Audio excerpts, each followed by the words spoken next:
Hi, my name's Martin Ossock and I'm the manager of dwpcorruption.co.uk. And today we've got Roy Jenkins back with us, get the snouts out the trough party, who's going to discuss with us the events that have taken place since his last video around about 6 weeks ago. There's a hell of a lot happened with regards to the collusion and the corruption in government. May I say, we still haven't had any conversation with Gordon Brown. So over to you, Roy. How you doing, mate? Not too bad, thanks. What's been happening, and see if you can tell the public what's going on. This week, my party's written to Chief Constable Sims on the 27th of January. We were asking him the charge we brought against Italy and other countries by using the Terrorist Act as was used on Iceland. Gordon Brown, Lawyer, and all the others know that money laundering took place at the Italian embassy in London, all documented, all given to Blair, all given to Brown, and also the use of false shipping invoices for the purpose of avoiding English taxes. As you know, millions of people are losing their homes, and also now we have millions of people losing jobs simply by the fact that there's been corruption right from the bottom right to the very top. This is a letter that's been sent to Chief Constable Sims. I'm giving it to Martin now to be put on to onto the website. Right. Rather than read this letter out, what I'll do is I'll make sure that it's on Roy's website. Get snouts out the trough party, so you'll be able to view that letter and have a clearer understanding of what it's about. But I mean, back to the corruption and the collusion. Fortunately, we went to a function the weekend with Brian Gerrish, who, as you know, is the guy that's looking at common purpose at this moment in time and giving the country the advice that it is with all the corrupt ministers and the MPs, etc., etc., etc. And what we've learned is that Gordon Brown, Tony Blair, being part of the Fabian Society, which is a socialist group, we're finding now that with the information that we've gathered on the internet that we're exposing, some 200 MPs that voted for Gordon Brown, we believe, are part of this Fabian Society. So no wonder we've got the corruption in government that we've got. We've spoke about MPs and the corruption. My good friend Roy here has had a situation with Tony Wright, the MP for Cannock, who represents Labour, and you know, this is absolutely despicable. Has this idiot ever got back to you, Roy? No, he's on the run at the moment. Every time we send him something, he seems to fill a load of papers. The latest one, I've been away for 3 weeks, but this is a bundle of papers I received from the Freedom of Information Officer with the Parliamentary Ombudsman.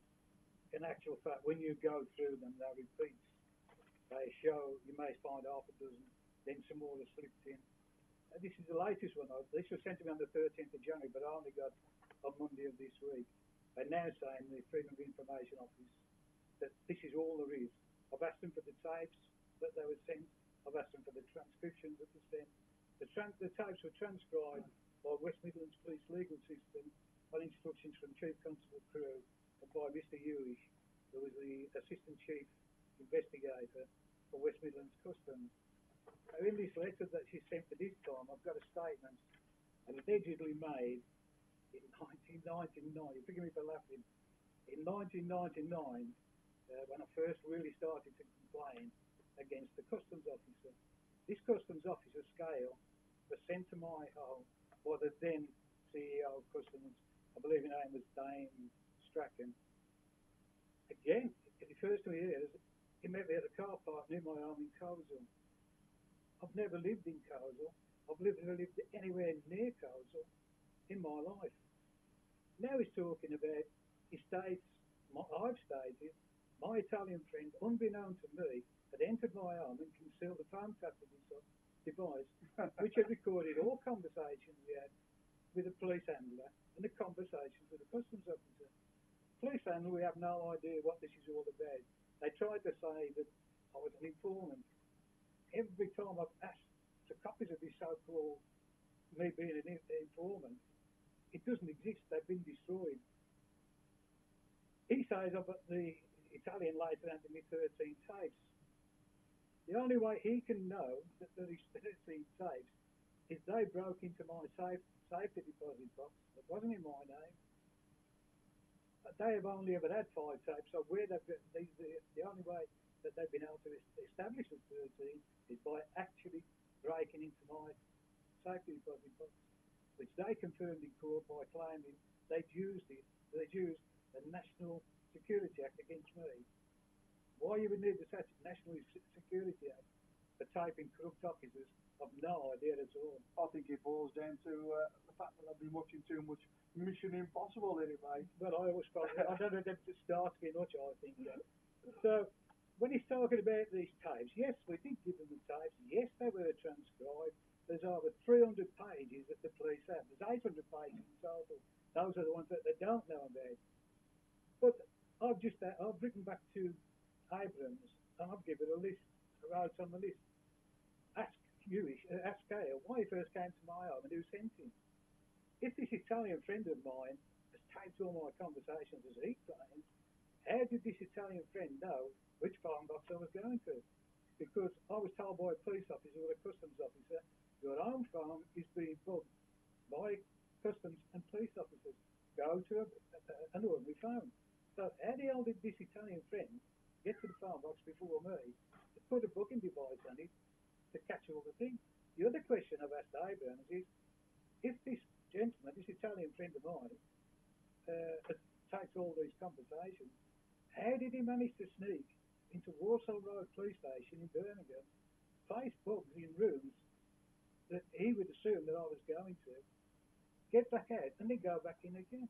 It's just so put down. There's only one way that it's been done, and we know that there's been some corruption. Again, there's been collusion that's obviously taken place, and I think at the end of the day, you know, where this government's concerned, anything is possible, isn't it? And that's what we have to consider. You know, I mean, it just gets worse, and as I've said, you know, we're going to be bringing cases forward where there's corrupt MPs, bent MEPs, they're all in this pot together. And, you know, the only way that we can overcome this is by exposing the corruption. And you, the public, need to expose your MPs. They are failing in public duty. They're not working on the interest of the public. And what we're finding is, unless you people stand up for yourselves and come forward, you've got no chance. So I think it's coming up to the end of the video now. We've only got a few minutes left. Yeah, if I can just say, going back to the MPs, we sent John Major, when he was Prime Minister in 1995, the full details. He says there's a response. There never was a response. I wrote to the Chairman and the CEO of Customs, again, no response. Right. What we'll have to do is we'll come back to Roy's story on the next video, as the time we set for 10 minutes, and that's it. So keep in touch. We're watching you.